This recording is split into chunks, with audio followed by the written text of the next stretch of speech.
So the Suicide Squad got delayed. The new game from Rocksteady got pushed from May 26, 2023 until sometime until the end of the year, and it's even been rumored to be pushed into next year. There's a lot of claims flying around that this delay is mostly due to the fan backlash at the gameplay that was shown during the State of Play back in February, but we'll get to that in a second. The official word from Rocksteady and Warner Brothers is that the game is getting pushed back to polish the systems that are already there. Is this the first time a game's been pushed back due to polish? No, but the timing of the delay is very suspicious. Rocksteady, as you know, made the Arkham series, one of the most beloved group of Batman games that changed the game on what you can do with a licensed character and the offshoots that basically copied the Arkham combat system of punch punch counter. But with Suicide Squad Kills the Justice League, which I'm going to shorten to Suicide Squad from here on out because that is a mouthful of a title, the fans didn't get the triumphant return of Rocksteady as they thought and would hope. Instead, the trailer showed actual gameplay, and let's say the reception is a bit mixed. I imagine most players, and I'm not gonna lie, myself included, were imagining this game to be a mashup of old Rocksteady gameplay that they perfected in the Arkham series and the new gameplay adapted for the larger co-op story concept. And by that I mean each character would play differently depending on who you chose. King Shark would primarily use his brute strength.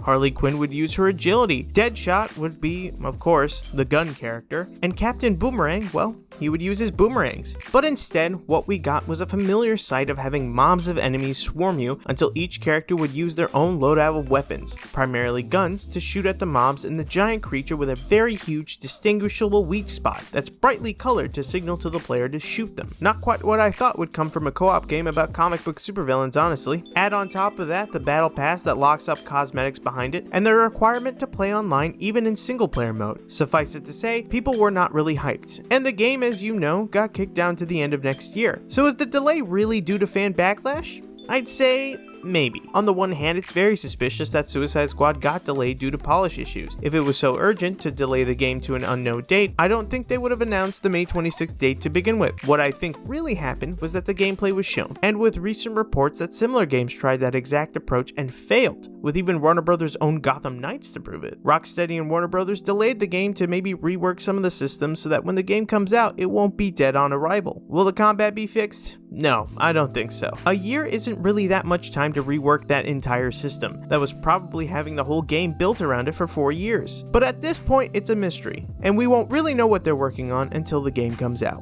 whenever that is. Thanks for watching. Do you think that the Suicide Squad game needs a rehaul, or is everyone overreacting and the game will be fine as is? Let me know in the comments down below. Don't forget to subscribe and click here to see another video. That's it? What, we some kind of Suicide Squad?